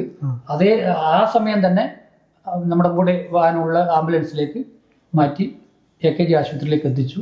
അതിനുശേഷം രണ്ടാമത്തെ ക്രൂ നമ്മൾ ഉപകരണങ്ങളൊക്കെ കളക്ട് ചെയ്ത് സ്റ്റേഷനിലേക്ക് എത്തുമ്പോഴേക്കും വന്ന വാർത്ത എന്താ വെച്ചാൽ അവർ പിന്നെ എഴുന്നേറ്റിരുന്നു, കാപ്പി കുടിച്ചു എന്നുള്ളതാണ്. അപ്പൊ ആ സമയത്ത് ഒരു മരിച്ചു എന്ന് രീതിയിൽ നമ്മൾ വിശ്വസിച്ച ഒരാള് ജീവിച്ചു വരികയാണ്. അപ്പൊ അത് ഉണ്ടാക്കുന്ന ആ ഒരു സന്തോഷം അത് നമുക്ക് പറഞ്ഞിരിക്കാൻ മാത്രമല്ല ആ ടീമിലെ മുഴുവൻ ആളുകൾക്ക്. അല്ല, ഈ അഗ്നിരക്ഷാ സേനയിലുള്ള ഭൂരിഭാഗം പേർക്കും അല്ല എല്ലാവർക്കും ഉള്ള ഒരു മാനസികമായ സംതൃപ്തി തന്നെയാണല്ലേ രക്ഷപ്പെടുത്തിയപ്പം ചെയ്യുന്നത്. പിന്നെ പലപ്പോഴും കണ്ണിനും കാതിനും ഒന്നും സുഖകരമല്ലാത്ത ഒരു അന്തരീക്ഷത്തിൽ നമ്മൾ പ്രവർത്തിക്കുന്നു. തീർച്ചയായിട്ടും. എന്നാലും അതിൽ ഇടയിലൊക്കെ വീണ് കിട്ടുന്ന ഇത്തരം സന്തോഷങ്ങളുണ്ട്. ഇങ്ങനെ ഇറങ്ങിയ സമയത്ത്, ഏതെങ്കിലും കിണറിലിറങ്ങിയ സമയത്ത് വല്ലാതെ രീതിയിൽ അപകടത്തിൽ പെടും, ഇപ്പോൾ തീർന്നു പോകുമെന്ന് തോന്നിയ അവസ്ഥ ഉണ്ടായിട്ടുണ്ട്. അത് ഒരു 3 സന്ദർഭങ്ങൾ അതിന് ഉണ്ടായിട്ടുണ്ട്. അത് ഏറ്റവും വെച്ചാല് ഈ ആള് പിന്നെ കിണറില് ജീവനോടെ ഉണ്ട്. അപ്പൊ നേരത്തെ പിന്നെ സൂചിപ്പിച്ച പോലെ നമ്മൾ വിചാരിക്കുന്നു മറ്റ് തടസ്സങ്ങളൊന്നുമില്ല, ഇറങ്ങാം. കാരണം ഇവര് വെള്ളത്തിലടിയിലുണ്ടല്ലോ. അപ്പോ ആ ധൈര്യത്തിൽ നമ്മള് മറ്റ് ശ്വസനോപകരണങ്ങളും ധരിക്കാതെ ഇറങ്ങും. അപ്പോ ഈ ഗന്ധകം മറ്റു കാര്യം പെട്ടെന്നൊന്ന് ഇറങ്ങാൻ വേണ്ടി അതെ, കാരണം റോപ്പിലൊക്കെ പിടിച്ചു നിൽക്കുക, വളരെ സാഹസപ്പെട്ട് പിടിച്ചു നിൽക്കുന്നുണ്ടാവും. അപ്പൊ അവിടെ എത്തിക്കഴിഞ്ഞാൽ അത്രയും പെട്ടെന്ന് നമ്മളത് ആക്ട് ചെയ്യാം. അപ്പൊ അവര് പിന്നീട് മുങ്ങി പോകാൻ പാടില്ല. അപ്പൊ അങ്ങനെ ഇറങ്ങിയിട്ട് പിന്നെ ആദ്യത്തെ 2 ഒരു പള്ളിക്കുന്നിൽ, അതുപോലെ തന്നെ അഴീക്കോട്, അങ്ങനെ 2 സംഭവങ്ങൾ. അവിടെ കിണറിൽ ഗന്ധകം ഉണ്ടായിരുന്നു. ഗന്ധകം ഉണ്ടായിട്ട് അത് വെച്ചാൽ ജലോപരിതലത്തിൽ ഇതുണ്ടാവില്ല, കുറച്ച് ഒരു മിഡിൽ ഭാഗത്താണ് ഉണ്ടാകുക. അപ്പൊ നമ്മൾ ഇറങ്ങി ഒരു പകുതിക്കെത്തുമ്പോൾ തന്നെ ഈ ഒരു പ്രശ്നം വരും. അപ്പോ ചില സ്ഥലത്ത് രൂക്ഷമായിരിക്കും, അല്ലാത്തടുത്ത് നമ്മൾ എങ്ങനെയെങ്കിലും വേഗം പെട്ടെന്ന് കൈകാര്യം. ഈ ഗന്ധത്തിന്റെ ഇത് വന്നു കഴിഞ്ഞാൽ എന്താ അനുഭവപ്പെടുക? ശ്വാസം മുട്ടലാണോ? ശ്വാസ തടസ്സം ഉണ്ടാവും. തലയൊക്കെ നമ്മുടെ പുറകുഭാഗത്ത് അതിഭീകരമായ വേദനയായിരിക്കും. തലയൊക്കെ പൊട്ടിത്തെറിക്കുന്ന പോലെയുള്ള ഒരു അവസ്ഥ ഉണ്ടാവും. അപ്പൊ കൈ എല്ലാം തളർന്നു പോകും. എല്ലാം തളർന്നു നമ്മുടെ അബോധാവസ്ഥയിലേക്ക് പോകും. പിന്നെ അതിൽ ഏറ്റവും പ്രധാനമായിട്ട് പറയുന്നത് 2018 അതെനിക്ക് ഓർക്കാതിരിക്കാൻ പറ്റില്ല. കാരണം എന്റെ ജീവൻ എടുക്കുന്ന ഒരു സംഭവമായിരുന്നു. അത് തീർച്ചയായും ഇപ്പോൾ ഓർക്കണം. കാരണം അതെന്നും ഓർമ്മയിൽ ഉണ്ടാവും. 2018 മാർച്ച് 27, അതായത് തയ്യൽക്കാവ് എന്ന് പറയുന്നത് കണ്ണൂരിനടുത്തുള്ള തയ്യൽക്കാവ് ഭാഗത്താണ്. കോൾ വരുന്നത് ഒരു ഉച്ചക്ക് 1 മണി സമയത്താണ്. ഞാൻ തന്നെയാണ് കോൾ എടുക്കുന്നത്. അവ്യക്തമായ രീതിയിൽ കിണറിൽ വീണെന്ന് മാത്രം ഈ പറഞ്ഞിട്ടുള്ളൂ. കോൾ കട്ടായി. തിരിച്ചു വിളിക്കാൻ ID കോളർ നമ്പർ നോക്കി തിരിച്ചു വിളിക്കുമ്പോൾ കണക്ട് ആകുന്നില്ല. അപ്പോൾ നമ്മൾ ഈ നേരത്തെ പറഞ്ഞ ഈ പറ്റിക്കൽ, കബളിപ്പിക്കൽ ഉണ്ടല്ലോ. പക്ഷെ എന്നാലും കിണറിൽ വീണു എന്നുള്ള രീതിയിൽ ഉള്ള ഒരു വാക്ക് വന്നുകൊണ്ട് പോകാതിരിക്കാനല്ല, അതിന്റെ തീരുമാനം എന്റേത് മാത്രമായിരുന്നു. കാരണം എന്താ വെച്ചാൽ ഞാൻ ആ കോൾ എടുത്തു. അപ്പോഴ് ആലോചിച്ചു, സ്റ്റേഷന് കുറച്ചുകൂടി അടുത്തായ സ്ഥലമായതുകൊണ്ട് ഏതായാലും ഒന്ന് പോയേക്കാം. അങ്ങനെ ഈ തയ്യൽക്കാവ് അന്വേഷിച്ചിട്ട് പോകുന്നു. അപ്പോൾ യഥാർത്ഥത്തിൽ ഈ കിണറിൽ ആള് വീണിട്ടുണ്ട്, ഒരു സ്ത്രീ വീണിട്ടുണ്ടായിരുന്നു. അപ്പൊ ആ സ്ത്രീയുടെ മകൻ ഈ നേരത്തെ പറഞ്ഞല്ലോ, ഇങ്ങനെ ഒരു സംഭവം ഉണ്ടായാൽ വളരെ പാനിക്കായി ഒന്നും സംസാരിക്കാൻ പോലും പറ്റാത്തൊരു അവസ്ഥ ഉണ്ടാവും. അങ്ങനെയാണ് അയാൾ കിണറിൽ വീണെന്ന് മാത്രം പറഞ്ഞിട്ട് ഫോൺ കട്ട് ചെയ്തത്. പിന്നെ തിരിച്ചു വിളിക്കാനും പറ്റുന്നില്ല. അങ്ങനെ പോയപ്പോ ഒരു സ്ത്രീ കിണറിലുണ്ട്. തയ്യൽ കാവ് എന്ന് പറഞ്ഞാൽ ആ കാവിനോട് ചേർന്നിട്ടുള്ള കിണറാണ്. അപ്പോ ഒരു കാട് പിടിച്ച രീതിയിലുള്ള പുനരുദ്ധാരണം നടത്താത്തൊരു കിണറാണ്. കാരണം വിശ്വാസത്തിന്റെ ഭാഗമായിട്ട് അതിൽ അങ്ങനെ ചെയ്യില്ല. അപ്പൊ ഈ സ്ത്രീ ഈ പറഞ്ഞ കണക്ക് വെള്ളത്തിന്റെ അടിയിൽ ഒരു നേരിയ കയറിൽ പിടിച്ചു നിൽക്കുക. പെട്ടെന്ന് തന്നെ ഞാൻ ചാടി ഇറങ്ങുന്നു. കാരണം ഇവർ കൈ ഇളകി താഴോട്ട് പോകരുത് എന്നുള്ളതാണ്. ഏകദേശം ഒരു 64 വയസ്സ് 65 വയസ്സുള്ള സ്ത്രീയാണ്. അപ്പോ ഇവരെ നെറ്റിൽ കുരുക്കാൻ നോക്കുമ്പോഴാണ് ഈ ഓക്സിജന്റെ കുറവ് അനുഭവിക്കുന്നത്. ഓക്സിജൻ കുറഞ്ഞതോടെ ഞാൻ മേലേക്ക് വിളിച്ചു പറഞ്ഞു. അപ്പൊ അവര് പെട്ടെന്ന് ഇനി എനിക്ക് മേലോട്ട് കയറിയിട്ട് ഇത് ധരിച്ചിട്ട് പോകാനുള്ള സമയമില്ല. ഒരു സിലിണ്ടർ, എയർ സിലിണ്ടർ തുറന്ന് കയറ് കെട്ടിയിട്ട് ഇതിന്റെ അകത്തേക്ക് ഇറക്കി. അതുപോലും അവിടെ ഏശുന്നില്ല എന്നുള്ളതാണ് അവസ്ഥ. അത്രക്കും രൂക്ഷമായ ഗന്ധം. അതിനുശേഷം ഈ നെറ്റിൽ ഒരുപാട് ഇതിൽ കുരുക്കി മേലെ ഞാൻ പറഞ്ഞു, ഈ ചുറ്റുവട്ടം കാട് പിടിച്ചോണ്ട് ഇതിന്റെ കരയിൽ നിൽക്കുന്നവർക്ക് ഉള്ളിലൊന്നും കാണാൻ പറ്റില്ല, എത്തി നോക്കിയാലും ഒന്നും കാണാൻ പറ്റില്ല. അപ്പൊ അങ്ങനെ ഇവര് കുറച്ച് മേലോട്ട് എത്തുമ്പോ ഇവർ ഈ നെറ്റിൽ നിന്നും വഴുതി വീണ്ടും രണ്ടാമത് താഴെ പോകും. ഒന്നും അപ്പോൾ തന്നെ ഞാൻ വീണ്ടും താഴോട്ട് ഇറക്കാൻ പറഞ്ഞു. എന്റെ വെള്ളമുണ്ട്, അടിച്ചിട്ടില്ല. അപ്പൊ അങ്ങനെ രണ്ടാമതും ഈ റെസ്ക്യൂ നെറ്റിലേക്ക് വീണ്ടും എങ്ങനെയല്ലോ കൂടി കയറ്റി. ഞാൻ പറഞ്ഞു എനിക്ക് പിന്നെ പിടിച്ചു കയറാനുള്ള ഒരു അവസ്ഥയില്ല. കാരണം എന്റെ ലാസ്റ്റ് ശ്വാസം വലിച്ചു എന്ന് പറഞ്ഞു കഴിഞ്ഞാല് ബോധപൂർവ്വം ഒരാൾ മരണത്തിലേക്ക് എത്തുന്നു എന്നുള്ളത് പറയുമ്പോൾ നമ്മൾ ഓട്ടോമാറ്റിക് ആയിട്ട് ഒരു നിലവിളി ഉണ്ടാവും. അതെന്റെ നമ്മൾ ഈ മരണത്തെ ബോധത്തിലൂടെ സ്വബോധത്തിലാണ് അയാൾ മരണത്തിലേക്ക് എത്തുന്നത്. അപ്പോ നമ്മൾ മരിച്ചു ഓട്ടോമാറ്റിക്. അത് ഏത് ജീവി അങ്ങനെയാണ്. അതിപ്പോ പറയുമ്പോൾ നമുക്കത് മനസ്സിലാവുന്നില്ല. അപ്പോ എന്നിട്ട് ഞാൻ പറഞ്ഞു എന്നെയും കൂടി ചേർത്ത് വലിച്ചോളൂ എന്ന് പറഞ്ഞു. അപ്പോ എന്നെയും ഇവരെയും കൂടി ഒന്നിച്ച് വലിച്ച് കരക്കേറ്റ്. പിന്നീട് മറ്റൊന്ന് പറയാന്ന് വെച്ചാൽ നമുക്ക് സങ്കടപ്പെടുത്തുന്ന ഒരു കാര്യം എന്ന് വെച്ചാൽ നമ്മുടെ കയ്യിൽ നിന്ന് ജീവൻ പോകുന്ന അവസ്ഥ വരും. അപ്പോഴ് അതില് ഒന്ന് പറയാനുള്ളത് ഓർത്തെടുത്താല് ഈ കാട്ടാമ്പള്ളി അവിടെ ഒരു സ്റ്റെപ്പ് റോഡിന്റെ അവിടെ ഒരു സിമെന്റ് ലോറി മറിഞ്ഞിട്ടുണ്ട്. അപ്പോൾ അതിലെ ഡ്രൈവർ ക്യാബിൻ്റെ ഉള്ളിൽ അടിയിലായിപ്പോയി. അടിയിലായിട്ട് ഇത് വലിയ ലോറിയാണ്, സാധാരണ ചെറിയ ലോറിയല്ല, പിന്നെ സിമെന്റ് അടക്കാണ് മറിഞ്ഞത്. അപ്പം ഇതിന് ഉയർത്തണമെങ്കിൽ ഒരു സാധാരണ ക്രെയിൻ വെച്ചിട്ടൊന്നും ഉയർത്താൻ പറ്റില്ല. അപ്പൊ നമ്മൾ പോകുന്നു, ഇയാൾ ജീവനോടെ ഉണ്ട്. പിന്നെ വെള്ളത്തിന് ഒഴിച്ച് വെള്ളം കൊടുത്തു. നമ്മൾ അവിടെ നിസ്സഹായര. കാരണം എന്ന് വെച്ചാൽ 1, 2, 3 ക്രെയിൻ ഉപയോഗിച്ചാൽ ഇത് ഉയർത്താൻ പറ്റും. അപ്പൊ അത്രയും സമയം ട്രെയിൻ വരേണ്ട സമയം ഇതൊക്കെ പോകും. അപ്പോൾ വെള്ളം കുടിച്ചു.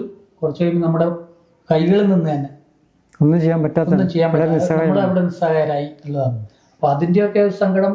ഞാൻ തന്നെ ഇറങ്ങിയ ഒരു 35ഓളം പേരെ കിണറിൽ നിന്ന് ഞാൻ ഇറങ്ങിയിട്ട് രക്ഷപ്പെടുത്തി. അല്ലാതെ മറ്റുള്ളവർ ഇറങ്ങുമ്പോൾ അതിന് സഹായിച്ചത് വേറല്ല. പിന്നെ മറ്റ് ബോഡി കൈകാര്യം ചെയ്തത് അതിലേറെ എണ്ണം പറയാൻ പറ്റില്ല. ആ രക്ഷപ്പെടുത്തിയവരുടെ ഒക്കെ ഒരു ഇത് എന്തായാലും അനുഗ്രഹം എന്തായാലും ഉണ്ടാവല്ലോ. പ്രേമൻ എം ഒരു ഗായകനാണ്. അതിലുപരി ഈ അഗ്നിരക്ഷാസേനയുടെ സ്പോർട്സ് കാര്യങ്ങളിൽ, കായിക രംഗത്ത് അതിനെ പ്രതിനിധീകരിച്ച് ഒട്ടേറെ മത്സരങ്ങളിലൊക്കെ പങ്കെടുത്തതാണ്. ഏതാണ്, ഓട്ടമാണോ? അത് സ്പോർട്സിന്റെ കാര്യത്തിൽ പിന്നെ ഓട്ടമുണ്ട്, ബാക്കിയുള്ള ഷട്ടിലുണ്ട്, പിന്നെ അങ്ങനെ ഗെയിംസുമായിട്ട് ബന്ധപ്പെട്ടിട്ടുള്ള കാര്യങ്ങളൊക്കെ ജില്ലക്ക് പുറത്തും പോയിട്ടുണ്ട്, സ്റ്റേറ്റിൽ പോയിട്ടുണ്ട്, നാഷണലിൽ പോയിട്ടുണ്ട്. 3 പ്രാവശ്യം പോയിട്ടുണ്ട്. ഏതിന്? ഷട്ടിലിന് പോയിട്ടുണ്ട്, ഓട്ടത്തിന് പോയിട്ടുണ്ട്. അപ്പോൾ പിന്നെ ഡൽഹിയിൽ, പിന്നെ അഹമ്മദാബാദിൽ ഇപ്പോൾ ലാസ്റ്റ് ടൈമിൽ. അപ്പോൾ അങ്ങനെ പിന്നെ സ്പോർട്സുമായിട്ട് ബന്ധപ്പെട്ടിട്ടുള്ള കാര്യങ്ങൾ. പിന്നെ ഇതുണ്ട് ചെസ്സിന്റെ. അത് ചെസ്സിന്റെ നമ്മൾ ഡിവിഷനിലുള്ള സമയത്ത് ടൂർണമെന്റിൽ ചാമ്പ്യൻ ആയിട്ടുണ്ട്. പിന്നെ ഈ പറയുന്ന രക്ഷാപ്രവർത്തനത്തിന്റെ കാര്യത്തിലും പിന്നെ നമ്മൾ സർവീസിൽ വരുന്ന കാലഘട്ടം ആദ്യ സമയത്ത് കാസർഗോഡായിരുന്നു. അപ്പോൾ ആ കാസർഗോഡുള്ള അവസരത്തിൽ തന്നെ ഇത്തരത്തിലുള്ള ഒരുപാട് തരത്തിലുള്ള അപകടങ്ങൾ ഒരു വലിയ ഏരിയയാണ്. കാഞ്ഞങ്ങാട് വരെ സ്റ്റേഷൻ ഇല്ലാത്ത സമയമാണ്. അപ്പോൾ വലിയ ഏരിയ, ഒരു സൈഡിൽ തന്നെ 35-40 കിലോമീറ്ററൊക്കെ വൺ സൈഡ് പോകേണ്ട കേസൊക്കെ ഉണ്ട്. അപ്പോൾ അങ്ങനെയുള്ള സമയങ്ങളിൽ അവിടുന്ന് ഏറ്റവും പിന്നെ വളരെ പിന്നെ മനസ്സിന് വല്ലാത്ത അലട്ടുന്ന തരത്തിലുള്ള ഒരുപാട് കോളുകൾ ഉണ്ടായിട്ടുണ്ട്. ഈ പിന്നെ കല്ല് വെട്ട കുഴിയിൽ ഒരു സ്ഥലത്ത് കല്ല് വെട്ടിയതിന് ശേഷം അടുത്ത സ്ഥലത്ത് തന്നെ മറ്റൊരു കല്ലുവെട്ട് കുഴി. അപ്പോൾ അങ്ങനെ ഇതിൻ്റെ മണ്ണൊക്കെ അവിടെ എടുത്തിട്ട്, അപ്പോൾ അങ്ങനെ ഒരു പിന്നെ അവിടെ വെള്ളം മഴ പെയ്യുന്ന സമയത്ത് വെള്ളം സ്റ്റോക്കായിട്ട് ഇങ്ങനെ ഈ ഒരു മതിലിങ്ങനെ ഇടിഞ്ഞു വീഴണം. ഒരു ഭാഗത്ത് മറ്റൊരു ഭാഗത്തേക്ക് പണിയെടുക്കുന്ന ഭാഗത്തേക്ക്. അങ്ങനെ 4 പേര് മരിക്കുന്ന അവസ്ഥ വളരെ ദയനീയമായിട്ടുള്ള അവസ്ഥയാണ്. അതുപോലെ തന്നെ നമ്മൾ തളിപ്പറമ്പിലും മറ്റുള്ള പയ്യന്നൂരൊക്കെ എത്തിയതിന് ശേഷം ഒരുപാട് കോളുകൾ ഇത്തരത്തിൽ പിന്നെ ഈ രക്ഷാപ്രവർത്തനവുമായി ബന്ധപ്പെട്ട് നമ്മുടെ വെള്ളം സിനിമയിലെ സംവിധായകൻ നമ്മൾ രക്ഷപ്പെടുത്തിയതാണ്. തളിപ്പറമ്പിൽ നിന്ന് കിണറിൽ അദ്ദേഹത്തിൻ്റെ കഥയിലുണ്ടല്ലോ, ആ സിനിമയിൽ തന്നെ നമ്മൾ രക്ഷപ്പെടുത്തിയതാണ്. പിന്നെ അയാൾ താമസിക്കുന്ന ആ സ്ഥലത്ത് പോയിട്ട് പിന്നെ രക്ഷപ്പെടുത്തിയത്. അങ്ങനെ ഒരുപാട് തരത്തിലുള്ള കോള്. പിന്നെ അതുപോലെ തന്നെ ഇപ്പം നമ്മുടെ മേജർ കോളുകളായിട്ടുള്ള കല്യാശ്ശേരി ടാങ്കർ ദുരന്തം, അതുപോലെ തന്നെ ഈ പ്രളയത്തിൻ്റെ 2018 പ്രളയത്തിൻ്റെ ഞാനും പിന്നെ കുഞ്ഞിക്കണ്ണനൊക്കെ പിന്നെ തൃശ്ശൂർ ഭാഗത്താണ്, അവിടെ അറ്റാച്ച്മെൻ്റ് ആയിട്ടാണ് ഉണ്ടായിരുന്നത്, വിയ്യൂർ. അപ്പോൾ ആ സമയങ്ങളിൽ അവിടെ തൃശ്ശൂർ ഭാഗത്തുള്ള പിന്നെ ചാലക്കുടി പിന്നെ ഈ 9-ാം തീയതിയാണ് തുടങ്ങുന്നത്. ആഗസ്റ്റ് 9-നാണ് പിന്നെ ഫസ്റ്റ് തുടങ്ങുന്നത്. അപ്പോൾ അന്ന് തന്നെ നമ്മൾ ഒരു മലമ്പുഴ ഡാമുമായിട്ട് ബന്ധപ്പെട്ടിട്ടുള്ള പ്രളയത്തിന് അന്ന് തുടങ്ങിയിട്ട് പിന്നെ ഒരു 2-3 ആഴ്ചയോളം ഇതിൻ്റെ തിരക്കിലാണ്. അപ്പോൾ അങ്ങനെയുള്ള ഒരുപാട് തരത്തിലുള്ള മേജർ കോളുകൾ അങ്ങനെയൊക്കെ ചെയ്തിട്ടുണ്ട്. അത് ഓരോന്നും ഇതായിട്ട് പറയുകയാണെങ്കിൽ ഒരുപാട് പറയാനുണ്ട്. അപ്പോൾ ഒരു കാര്യം ചെയ്യാം, ഇതൊക്കെ കേട്ട പ്രേക്ഷകർ ഈ അഗ്നിരക്ഷാസേനയുമായി ബന്ധപ്പെടുമ്പോൾ നമ്മൾ എന്തൊക്കെയാണ് ശ്രദ്ധിക്കേണ്ടത് എന്നും, അതുപോലെ ഈ പറഞ്ഞതല്ലാതെ ഈ വീട്ടിലെ ഗ്യാസ് സിലിണ്ടർ കൈകാര്യം ചെയ്യുമ്പോൾ ശ്രദ്ധിക്കേണ്ട കുറേ കാര്യങ്ങളുണ്ട്. നേരത്തെ നമ്മൾ പറഞ്ഞ ഈ ഫയർ എക്സ്റ്റിംഗ്വിഷർ പ്രവർത്തിപ്പിക്കേണ്ടത്, അത് കൃത്യമായി അത് മെയിൻറ്റെയിൻ ചെയ്യേണ്ടത്, മെയിൻ്റെനൻസ് നടത്തണം. ഇങ്ങനെയുള്ള കുറേ കാര്യങ്ങളൊക്കെ ഉണ്ടല്ലോ. അതിലൊക്കെ ബന്ധപ്പെട്ടിട്ട് ഒന്ന് പ്രേക്ഷകരോട് എന്താണ് പറയേണ്ടത്? അതിൻ്റെ ബോധവൽക്കരണങ്ങളൊക്കെ നാട്ടിൽ ഈ ഡിപ്പാർട്ട്മെൻറ്റ് നടത്തുന്നുണ്ടോ? എങ്ങനെയാണത് Kunhikkanna? Fire and rescue service പിന്നെ ചെയ്യുന്ന സേവനങ്ങളിൽ ഒരു പ്രധാനപ്പെട്ടതാണ് ഈ ബോധവൽക്കരണം. ഒരു അപകടം വന്നിട്ട് നമ്മൾ അതിനോട് പ്രതികരിക്കുന്നതിനേക്കാളും വരാതിരിക്കാനുള്ള മുൻകരുതൽ എടുക്കുക എന്നുള്ളതാണ്. അപ്പോൾ അതിനു വേണ്ടിയിട്ട് പിന്നെ സ്കൂളുകൾ, കോളേജുകൾ, വായനശാലകൾ, ക്ലബ്ബുകൾ, റെസിഡൻഷ്യൽ അസോസിയേഷൻ, അങ്ങനെ ഒട്ടുമിക്ക എല്ലായിടത്തും ബോധവൽക്കരണ ക്ലാസ്സുകൾ കൊടുക്കുന്നുണ്ട്. അപ്പോൾ അത് പൊതുജനങ്ങൾ പരമാവധി ഉപയോഗിക്കണം എന്നാണ് പറയാനുള്ളത്. അങ്ങനെ വേണമെങ്കിൽ അങ്ങനെ ആർക്കെങ്കിലും പിന്നെ ക്ലാസ്സുകൾ വേണം എന്നുള്ളത് ബന്ധപ്പെട്ട അവർക്ക് ഏറ്റവും അടുത്തുള്ള ഫയർ സ്റ്റേഷനുമായിട്ട് ബന്ധപ്പെട്ട ക്ലാസ്സുകൾ എടുക്കാൻ വേണ്ടി അവിടെയുള്ളവർ തീർച്ചയായിട്ടും എത്തുന്നതായിരിക്കും. പിന്നെ നടക്കുന്നത് പരിശീലനങ്ങളാണ്. പരിശീലനങ്ങൾ എന്ന് പറയുമ്പോൾ പ്രത്യേകിച്ച് സ്കൂൾ കുട്ടികൾക്കുള്ള നീന്തൽ പരിശീലനം, പിന്നെ അത് ഈ ഡിപ്പാർട്ട്മെന്റ് നടത്തുന്നത്. അതെ, ഡിപ്പാർട്ട്മെന്റ് നടത്തുന്നുണ്ട് നീന്തൽ പരിശീലനം. പിന്നെ അത് മാത്രമല്ല ഈ ഈ ഉപകരണങ്ങളെ അത്യാവശ്യം പിന്നെ ഫസ്റ്റ് എയ്ഡ് ചെയ്യേണ്ട ഉപകരണങ്ങളുടെ പരിശീലനം കൊടുക്കുന്നുണ്ട്. വേറെ ഒന്ന് കൊടുക്കുന്ന മറ്റൊരു സേവനം എന്ന് വെച്ചാൽ ഈ സുരക്ഷാ പരിശോധന, കെട്ടിടങ്ങൾ സുരക്ഷാ പരിശോധന നടത്തി അതിന് പിന്നെ ഫയർ NOC കൊടുക്കുന്നുണ്ട്. അപ്പൊ ഇതൊക്കെ അറിയണമെങ്കിൽ ഈ ഓഫീസുമായി ബന്ധപ്പെട്ടാൽ, അടുത്ത ഓഫീസുമായി ബന്ധപ്പെട്ടാൽ അവര് എന്തൊക്കെയാണ് ജനങ്ങൾക്ക് ചെയ്തു തരുന്നത്. കൂടാതെ ഇപ്പം നമ്മൾ പിന്നെ സോഷ്യൽ മീഡിയയിലൊക്കെ പിന്നെ ഈ പെട്രോൾ പമ്പുകളിലൊക്കെ ഉണ്ടായിട്ടുള്ള അപകടങ്ങളിൽ അവിടെ തന്നെയുള്ള ജോലി ചെയ്യുന്ന ആളുകൾ ഈ എക്സ്റ്റിംഗ്വിഷർ ഉപയോഗിച്ചുകൊണ്ട് കൈകാര്യം ചെയ്യുകയും പെട്ടെന്ന് തന്നെ തീ അണക്കുന്നത് കൊണ്ട് വലിയൊരു ദുരന്തം ഒഴിവാക്കുന്നത് നമ്മൾ ഇപ്പോൾ അടുത്ത കാലത്ത് ഒരുപാട് കണ്ടിട്ടുണ്ട്. അപ്പോൾ അങ്ങനെയുള്ള അവരൊക്കെ അത് ചെയ്യുന്നത് ഈ തരത്തിലുള്ള ഫയർ സർവീസിൻ്റെ ക്ലാസ്സുകൾ പരിശീലനം ലഭിച്ചതിൻ്റെ ഫലമായിട്ടാണ്. അതുപോലെ തന്നെ ഇപ്പം ഇവരെ ഇതിനെ അസിസ്റ്റ് ചെയ്യുന്നതിന് വേണ്ടിയിട്ട് ഈ പിന്നെ സിവിൽ ഡിഫൻസ് എന്ന് പറയുന്ന ഒരു ടീമുണ്ട്. പിന്നെ ഇതിൻ്റെ നമ്മുടെ സാധാരണ പുറത്തുള്ള ആളുകൾ, വോളണ്ടിയേഴ്സ് ആയിട്ടുള്ള ആളുകൾ. അപ്പോൾ അവർ ഇതിൻ്റെ ഒരു ഭാഗമായി നിൽക്കുന്നത് കൊണ്ട് തന്നെ ഈ പറയുന്ന ഏതെങ്കിലും ഒരു ഇൻസിഡൻ്റ് ഉണ്ടാകുന്ന ആ പ്രദേശങ്ങളിൽ എവിടെയെങ്കിലും ഒരാൾ അത്തരത്തിലുണ്ടാവും. അപ്പോൾ അങ്ങനെയുള്ള ആളുകൾ ഇടപെട്ടിട്ടാണ് ഇപ്പം പിന്നെ ഒരു കുട്ടിയുടെ പിന്നെ സ്വന്തം കുഞ്ഞിൻ്റെ ഇപ്പം കഴിഞ്ഞ ദിവസം ഇന്നലെ വന്നിട്ടുള്ളതാണ്. സ്വന്തം കുട്ടിയുടെ പിന്നെ ഇത് തൊണ്ടയിൽ കുരുങ്ങിയപ്പോൾ ഒരു സിവിൽ ഡിഫൻസ് പിന്നെ കാരൻ്റെ ഒരു കുട്ടിയായിരുന്നു.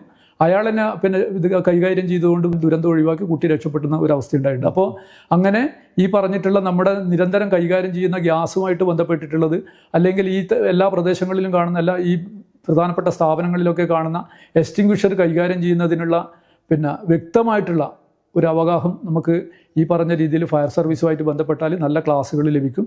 അതിൻ്റെ ഫലമായിട്ട് ഒരുപാട് തരത്തിൽ നമ്മുടെ സമൂഹത്തിന് നേട്ടങ്ങൾ ഉണ്ടാവും. അത് ഈ ജനങ്ങൾക്ക് ഇതുമായിട്ട് ബന്ധപ്പെട്ട് കേൾക്കുന്ന എല്ലാ ജനങ്ങളും അത് പരമാവധി ഉപയോഗപ്പെടുത്തണം എന്നാണ് എനിക്കിതുമായി ബന്ധപ്പെട്ട് പറയാനുള്ളത്. ഈ അഭിമുഖം അവസാനിപ്പിക്കുന്നതിന് മുൻപേ കുടുംബത്തെ പറ്റി കൂടി ഒന്ന് ചോദിക്കാം രണ്ടുപേരുടെയും. ഭാര്യ പേര് ശാരിക. എന്ത് ചെയ്യുന്നുണ്ട്? ടീച്ചറായിട്ട് വർക്ക് ചെയ്യുന്നു. IMNS GHS മയ്യിൽ ഹൈസ്കൂൾ ടീച്ചറാണ്. ഓക്കെ. ഒരു മകളുണ്ട്. ഓക്കെ. പേര് മിഴി. ഓക്കെ. ഭാര്യ ജിഷയാണ്, ഹൗസ് വൈഫാണ്. പിന്നെ ഒരു മകള് അനഘ, അവള് ഇവിടെ മണ്ണൂത്തി വെറ്റിനറിയിൽ പഠിക്കുകയാണ്, വെറ്റിനറി ഡോക്ടർ.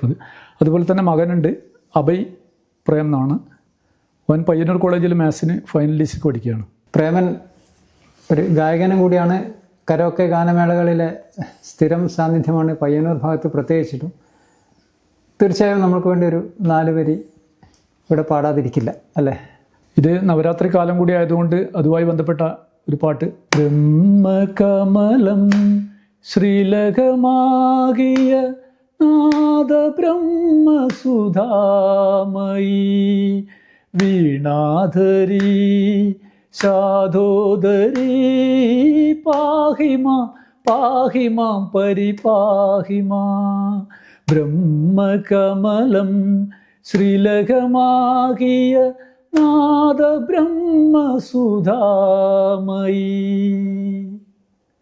നിങ്ങളുടെ 26 വർഷത്തെ അനുഭവ സമ്പത്തിൻ്റെ വളരെ ചെറിയൊരു ഭാഗമാണ് ഇപ്പോൾ പ്രേക്ഷകർക്കായി പങ്കുവച്ചത്. അതിൽ കുറേ കാര്യങ്ങൾ അവർക്ക് അറിയുന്നതാണ്, ചിലത് പുതിയതായിട്ട് മനസ്സിലാക്കേണ്ടത് കൂടിയാണ്. പക്ഷേ നമ്മുടെ ഈ സമയ പരിമിതി കാരണം ഇത്രയുമേ പറ്റിയുള്ളൂ. ഇനി നമ്മൾക്ക് മറ്റൊരവസരത്തിൽ വീണ്ടും കാണാം. ഇത്രയും നേരം ഇത്രയും കാര്യങ്ങൾ പറഞ്ഞതിന് നന്ദി.